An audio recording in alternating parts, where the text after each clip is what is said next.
Good morning, good afternoon. This is Dan Diker from the Jerusalem Center for Foreign Affairs, for many years Jerusalem Center for Public Affairs, but we are deep in security and foreign affairs, and our name reflects that.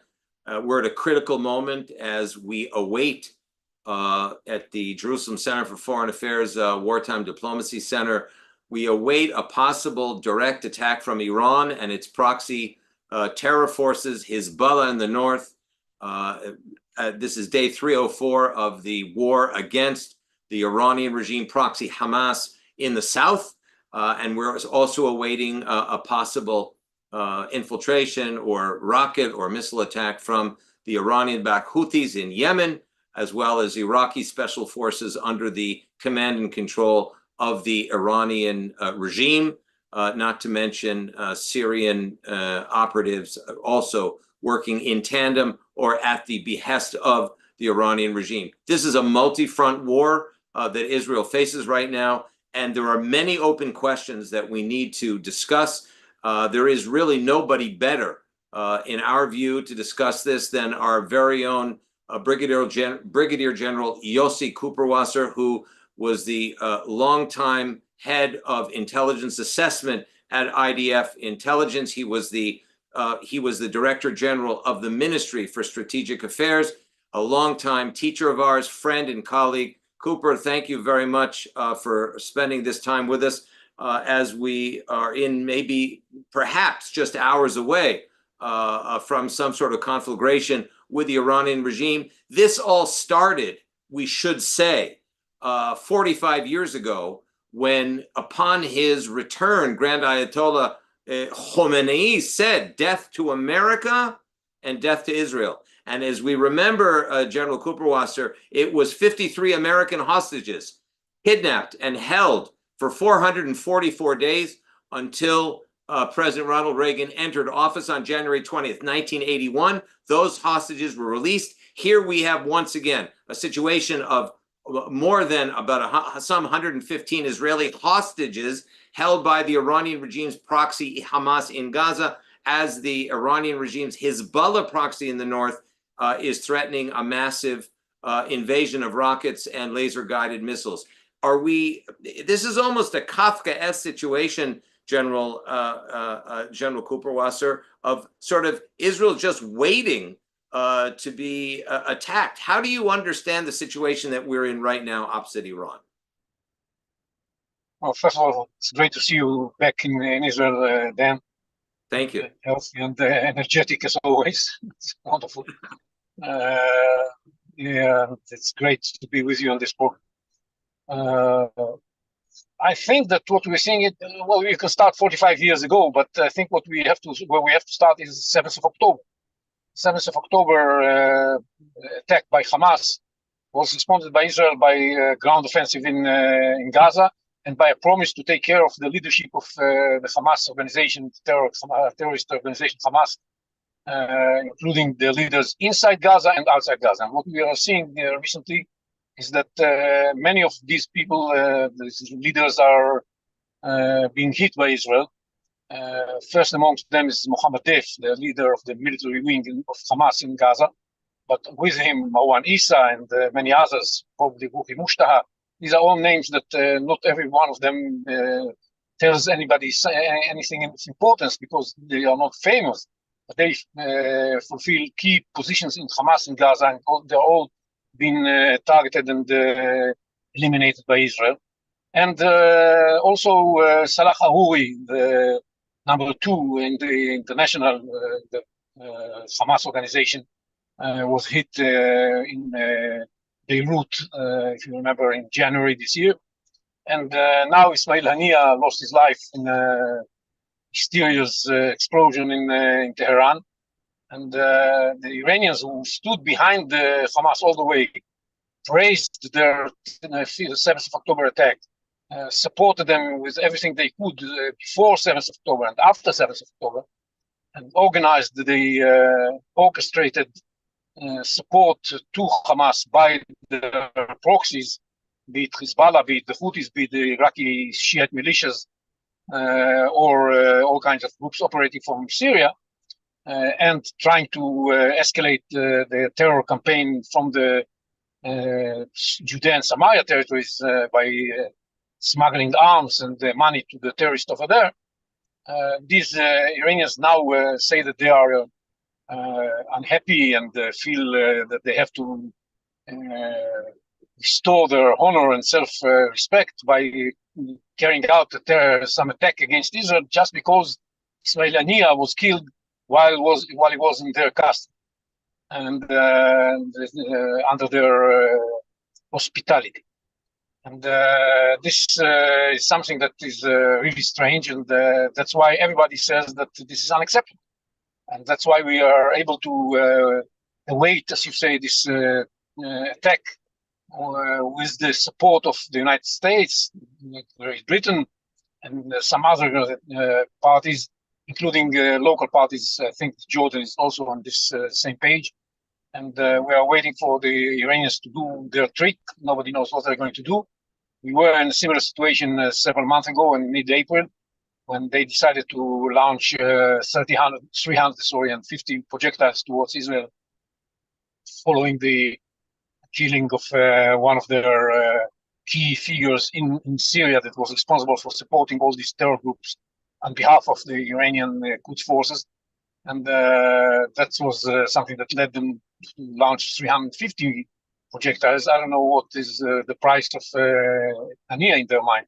It's bigger or smaller, since Haniyeh is not an Iranian, but then again, he was enjoying the hospitality of the Iranians. So what does that mean from an Iranian point of view?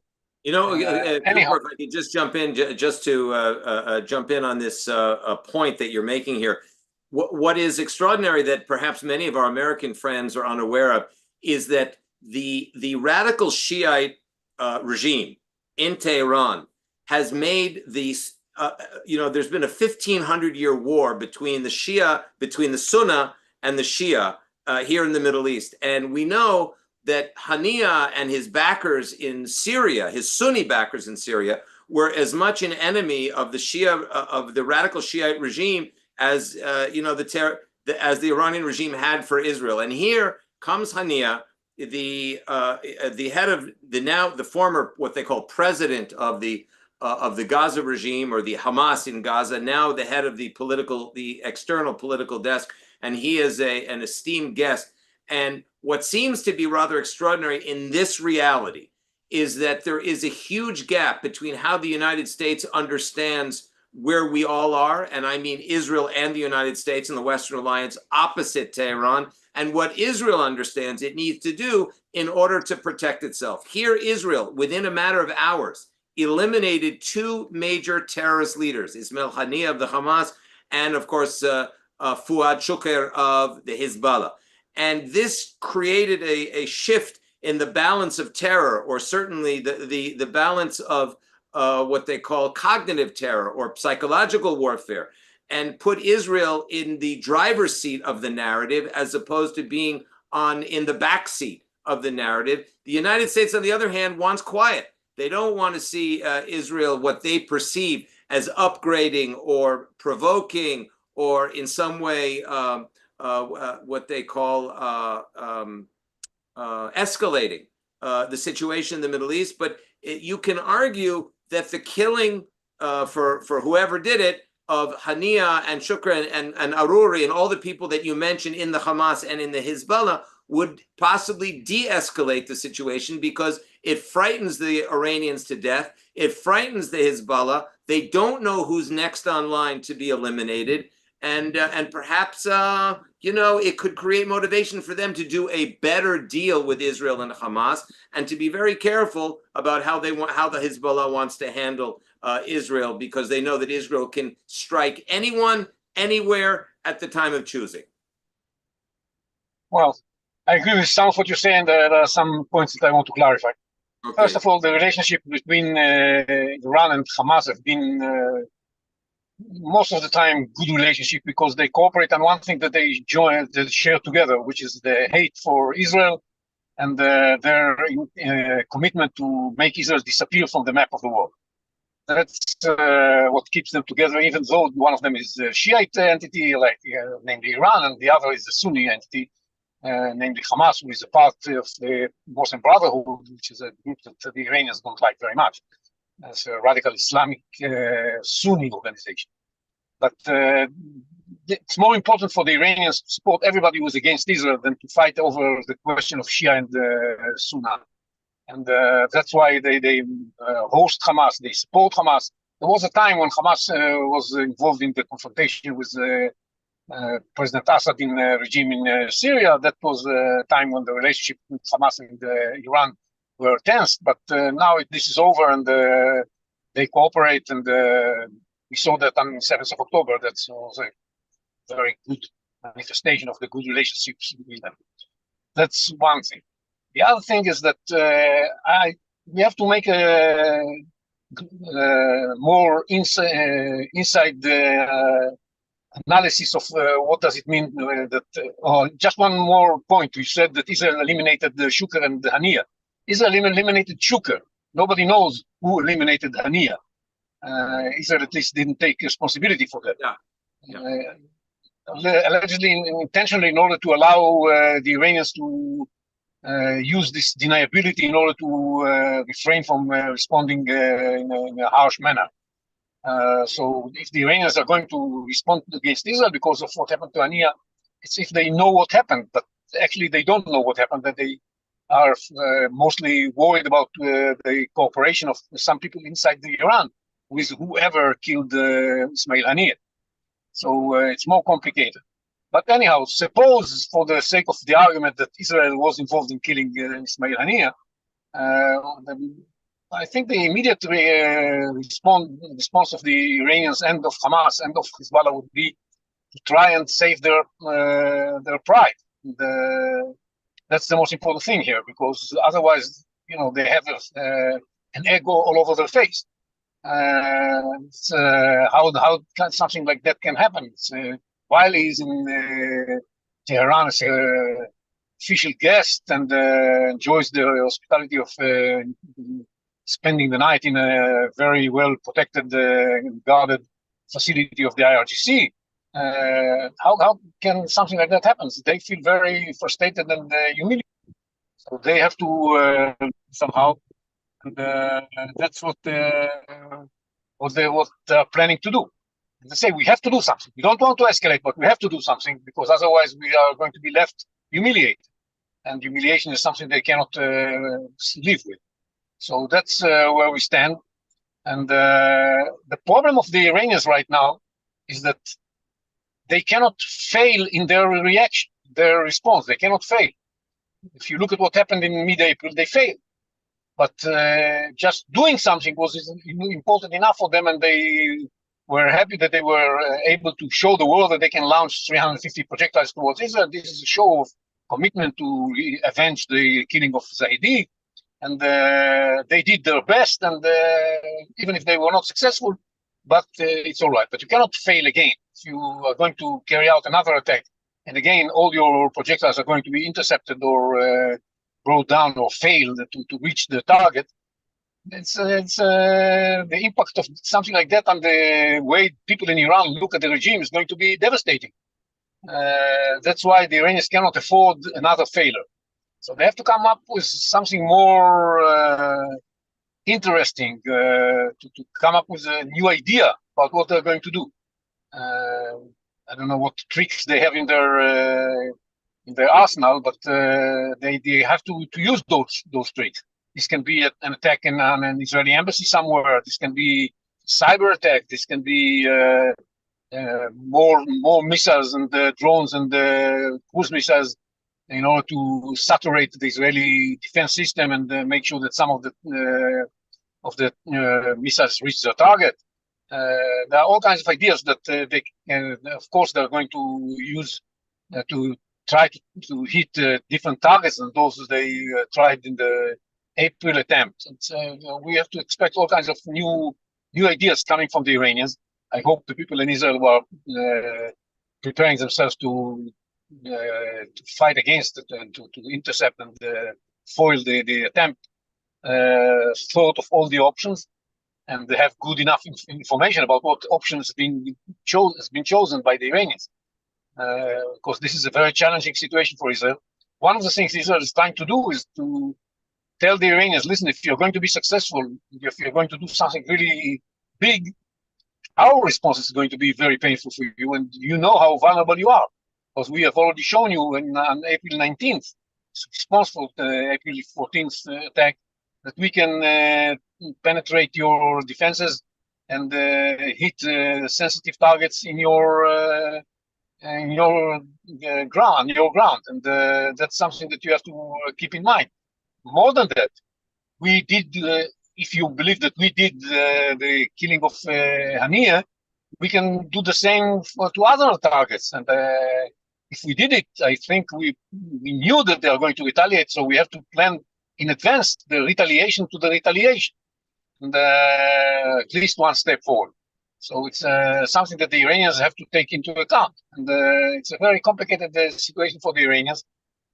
Taking all these elements into account, they have to do something. They cannot just leave it like that. Same goes for Hezbollah with Farreaching. So we have to be prepared to attacks by both, at least by both Iran and Hezbollah. And we have to remember also the Houthis have an open account with us after we hit the oil facilities in the Hodeida port. So it's a very complicated situation right now. And Israel has to be prepared both to foil all these attempts and to be ready to retaliate to the retaliation. And we have to also remember that it all started with the 7th of October and with the decision of Hezbollah to get involved in that, and especially with the killing of 12 Israeli children at Majdi Shams a week and a half ago. So all of that has to be taken into account when we analyze the situation. Both sides are preparing for an escalation. Now, whether this all round is going to bring about a wide-scale escalation or not depends on the results of those attacks. It's we don't know at this point to say what are the results. What the results are going to be. Nobody knows. We shall have to just wait and see. If we shall be able to intercept most of the Iranian incoming projectiles or whatever they are going to try to carry out, and same with Hezbollah, then there's a chance that this is not going to lead to a wide-scale attack, a wide-scale escalation. But if not, this might be the case. We have to understand that there is a possibility that something like that will happen. When you look at the intentions of all the sides involved, nobody wants a wide-scale escalation. But this doesn't mean that the dynamic of escalation cannot happen. There's clearly potential for such dynamic. The Americans, more than everybody and more than anybody else, don't want to see that happening, especially the Biden administration, who's now already in the election period, even though it's not Biden himself, but Kamala Harris is part of the administration. And it's very important for Biden to make sure that we don't end up with a wide-scale escalation. It's a very complicated situation because I'm not sure that Biden, although he's making a very big effort now to help Israel protect itself against the incoming attack, I'm not sure that he can guarantee that nothing is going to happen and that we should be able to put all of this event behind us and keep moving towards a hostage deal in Gaza as if nothing happened between us and the Iranians and between us and the Hezbollah and the Houthis. It's a formidable challenge that he's facing, and everybody else is facing as well, but mostly the Americans.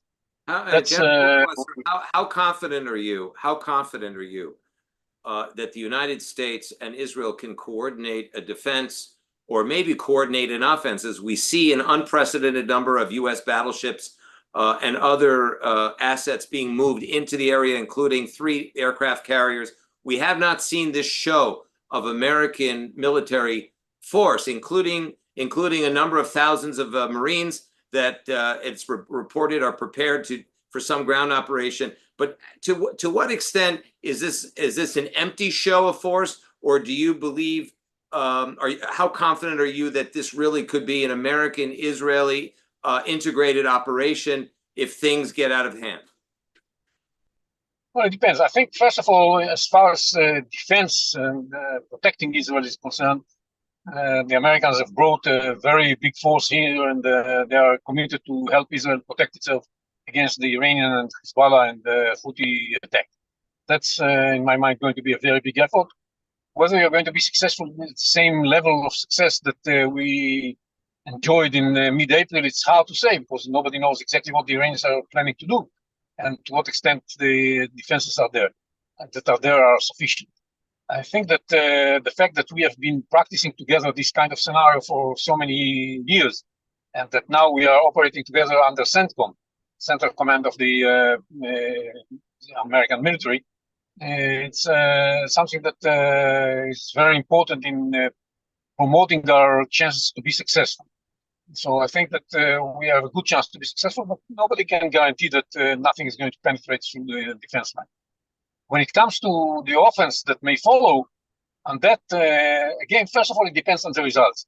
If Israel is going to suffer a very painful damage, and even the Americans will have to reconsider their position on offense. But basically, the Americans say we shall help you protect yourself, but we're not going to be involved in any attack. And unless the Iranians will start producing 90% enriched uranium and start turning that into fissile material for a weapon, a nuclear weapon, I can hardly see Americans getting involved in the offensive operation against Iran. Even then, I'm not sure, but before that, it's hard to see that happen. Israel can attack targets in Iran without the Americans. We can do that. We have proven we can do that on the 19th of April. We can do more than that if we decide to. So I wanted to be clear to foreign audiences that Israel itself may have surprises up its sleeve as well. And you sort of hinted that Israel has we have far-reaching capabilities that perhaps neither the Iranians nor other adversaries of Israel know about. But I think how important is it to let the enemies know that they ought to weigh their steps very carefully, because Israel has capabilities that could generate great destruction of the enemy if we so choose to do it. Well, I think that Prime Minister Netanyahu made no secret of our intention to retaliate in a painful manner against any attempt to hit Israel. And this said, I think what he means is if you succeed in hitting us, we shall respond very heavily.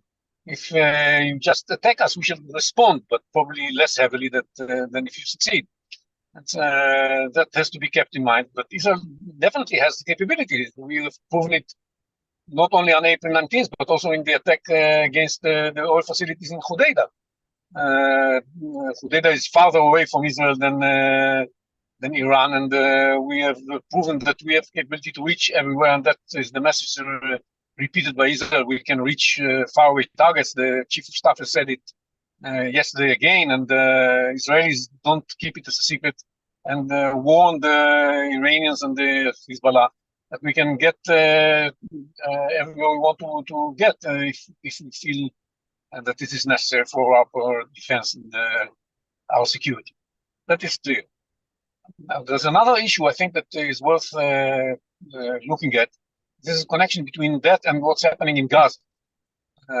Because Israel still, at the same time, keeps its effort to decimate the capabilities of Hamas in Gaza and eventually to defeat it. And this entire war launched by Iran and its proxies was launched in order to prevent Israel from defeating Hamas. That's the solidarity war that now is expanded to an open war in the Middle East. Was basically launched in order to support Hamas and to show solidarity with and to make sure that Israel has to spend some of its forces in other fronts so that it will not have enough forces in order to defeat Hamas.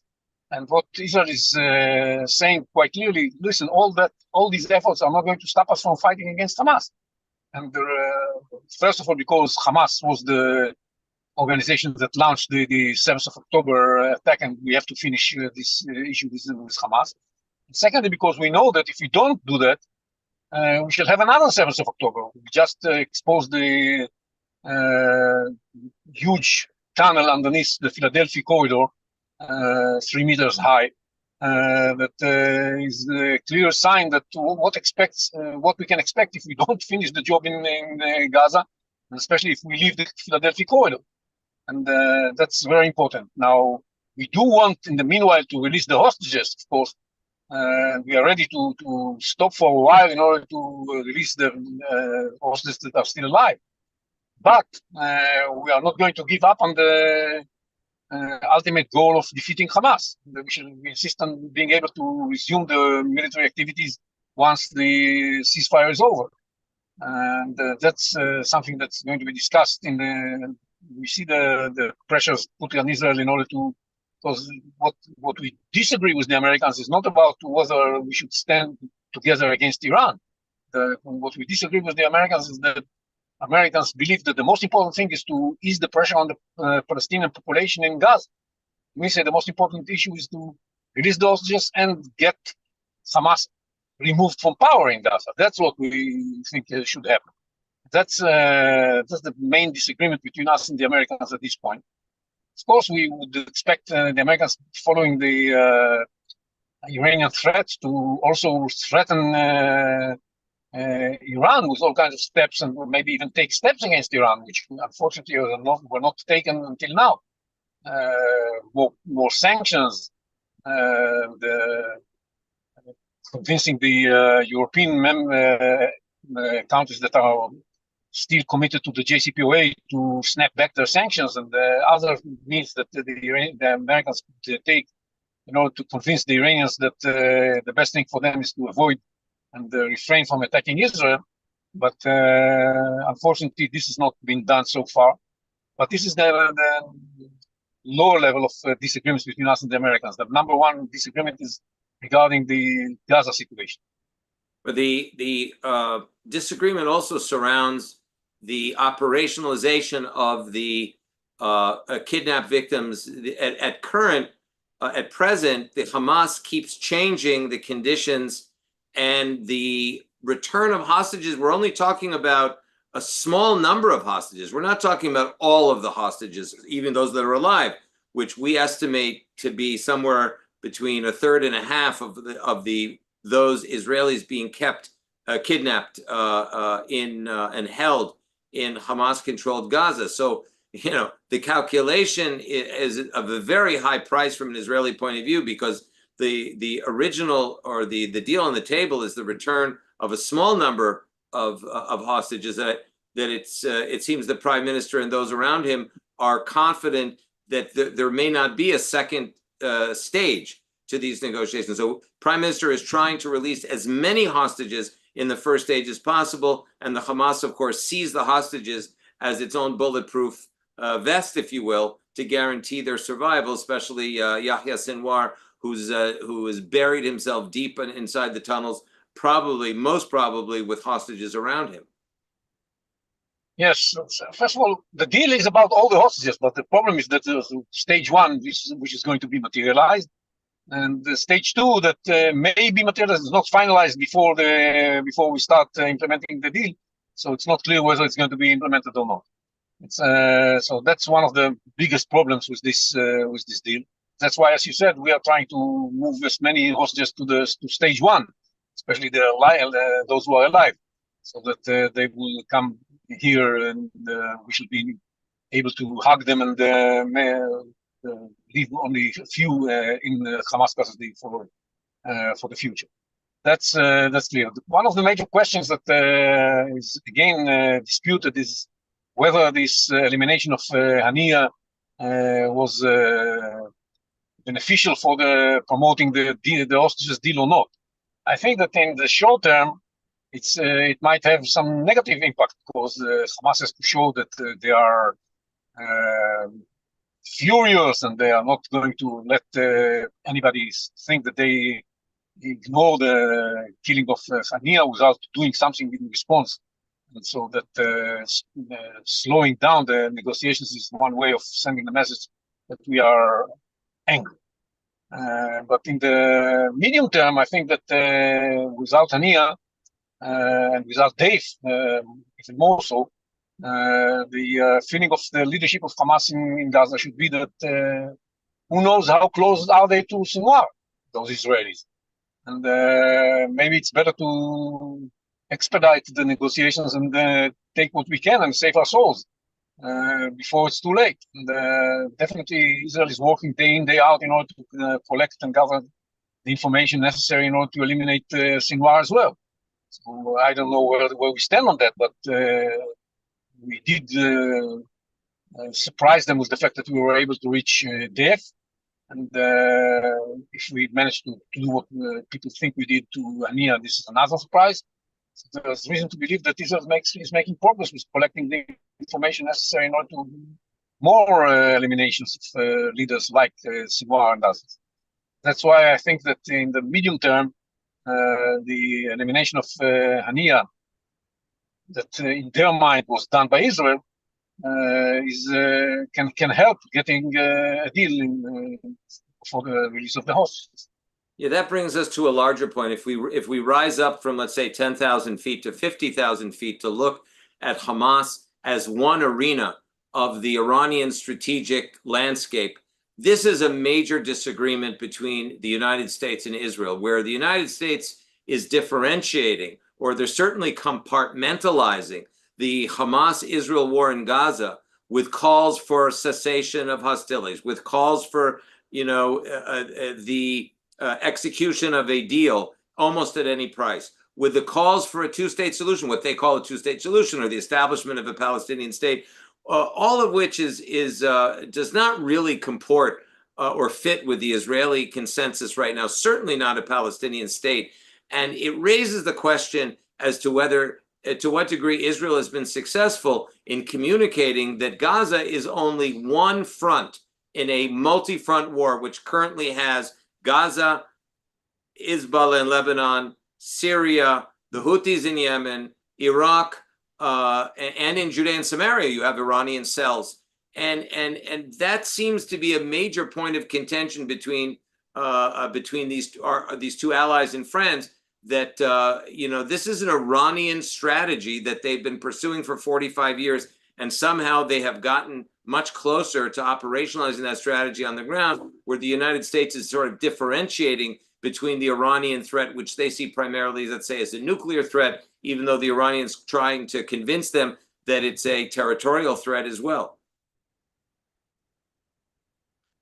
Well, yes, first of all, the Americans want to look at it as two separate situations, definitely. And they believe that the best way to solve both of them is by reaching a ceasefire in Gaza, because they believe once there's going to be a ceasefire in Gaza, the other war is going to die down as well, because there's not going to be a reason for Iran, Hezbollah, to keep shooting at Israel.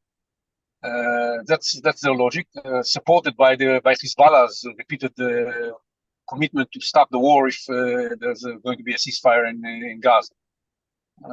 That's why for the Americans, the most important thing is releasing the hostages and ceasefire that would guarantee better life for the Palestinians in Gaza and would pave the road to a two-state solution, as you said.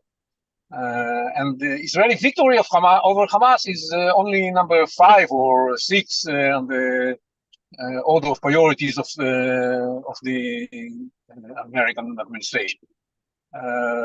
For Israelis, releasing the hostages and defeating Hamas is the most important issues. We don't want to cause any damage to uninvolved Palestinians in Gaza. And we are making an effort to supply them with humanitarian aid and whatever necessary for them to survive in this crazy situation forced upon them by Hamas, yes, not by us. And that's also a goal for us, but it's definitely not the most important goal. And as a matter of fact, we want much better things for the population of Gaza, because we want to remove Hamas from power.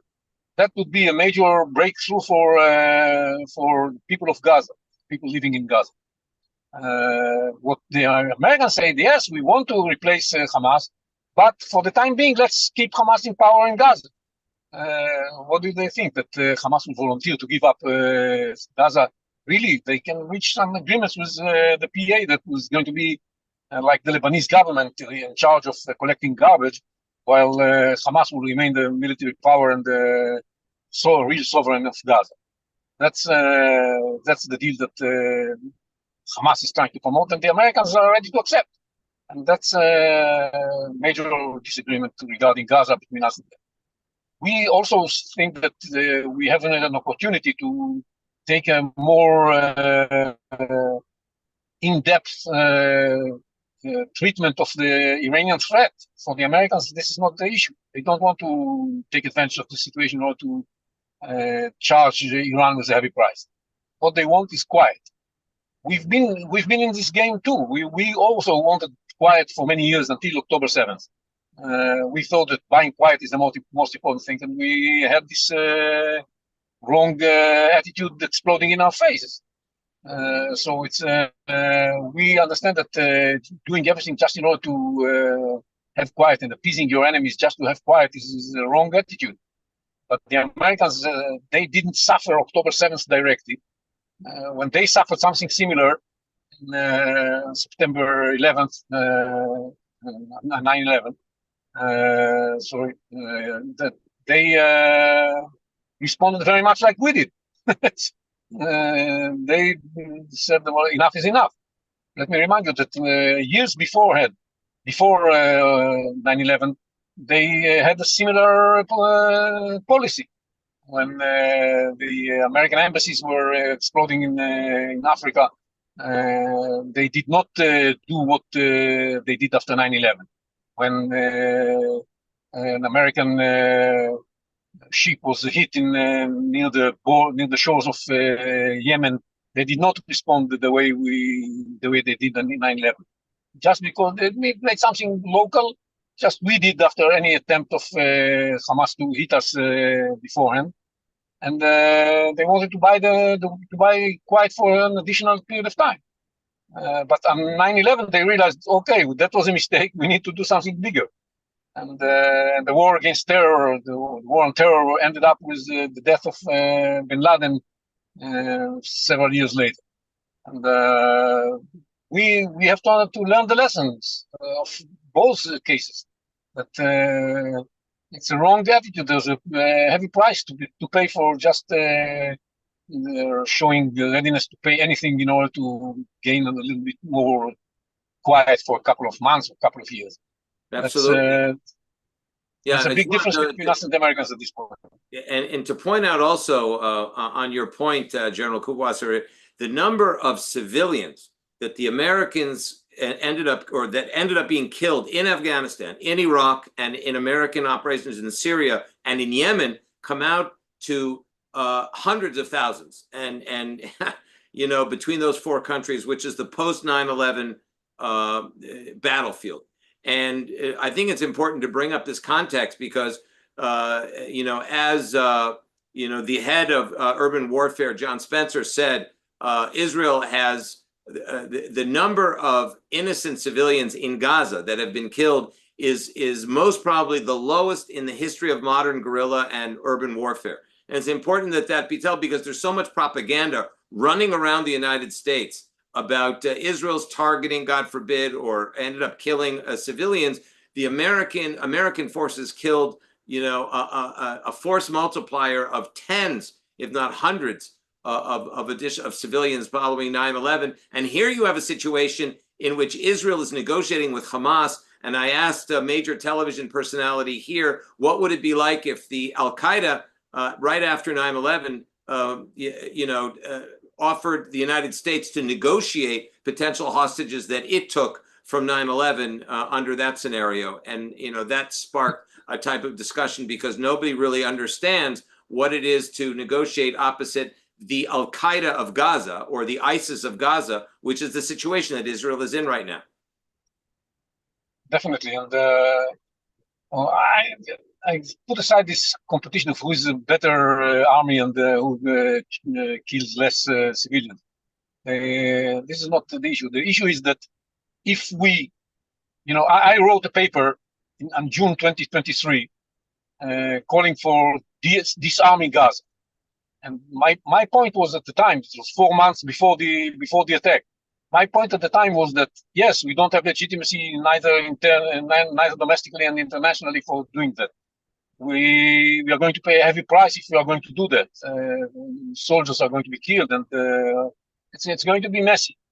But if we don't do that, the price we are going to pay for letting Hamas decide when they are going to attack is going to be much higher, and twice or three times higher than the price we are going to pay for doing it on our own initiative.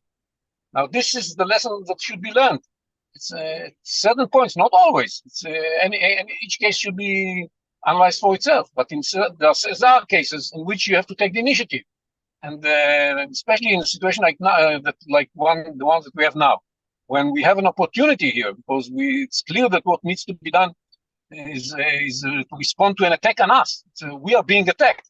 It's not that we are doing it out of the blue sky. We are being attacked. We are being threatened. And there's an opportunity here to do what needs to be done in order to change the situation in the Middle East and stop the Iranians from having the hegemonial position in the Middle East and weaken their proxies, make them pay the price for their way of action. And that's an opportunity now. Now, we don't do that mainly because the United States is not with us on this on board of that policy. And, we need the Americans in order to be more capable to defeat the Hezbollah and Iran and everybody else. That cannot be done without the Americans. What we can do without the Americans, to some extent, with the kind of American support that we have now, is defeat Hamas. That's why we have to make sure that we at least defeat Hamas. Once we defeat Hamas, then we shall be in a different position. The Iranians are going to lose one of their proxies. It's going to be a very problematic situation for them, and we can build on that situation and leverage it in order to put more pressure on Hamas and Hezbollah in Lebanon in order to force them to accept some sort of a new arrangement in Lebanon that would make them deployed farther from the border than today, and this will weaken Iran in the region and would pave the road for normal relations between us and the Saudis and the widening of the Abraham Accords and all of those things that everybody wants. We are going to show weakness and accept Hamas ruling in Gaza. This is going to make us look weak, and it's going to be difficult to convince the Saudis to help and have better relations and normal relations with Israel. And in order to convince them to do that, we shall have to pay also in the Palestinian coin in other contexts, like allowing a Palestinian state and things like that. That is a very dangerous situation for Israel. That's why we need to first and foremost make sure that Hamas is defeated in Gaza. That's the most important thing that would have an impact on the entire picture. There you go. It's a perfect summation, General Kuperwasser. In the Middle East, in the political and strategic culture of the Arab Muslim majority Middle East, what you do is not enough. How it looks, psychological operations, cognitive warfare, political warfare, information warfare is just as important as what you do on the traditional battlefield. That's what our takeaway from this wonderful discussion, important discussion is, and I think it will serve to help many of our American friends understand exactly the position that we are in and that they are in today, and that the Middle East finds itself in. So if you have a final observation, we'd love to hear it. Otherwise, we will thank you for this fantastic summary of where we are today. Of any final thoughts, General Kuperwasser? No, well, yeah, so many thoughts. That's enough for the one day. Thank you very much. All right. Thank you ever so much, Brigadier General Yossi Kuperwasser, Senior Director of the Jerusalem Center for Foreign Affairs and former Director General of the Strategic Affairs Ministry, former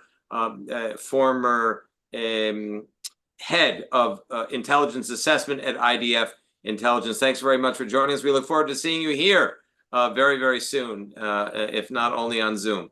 Thank you so much for that assessment.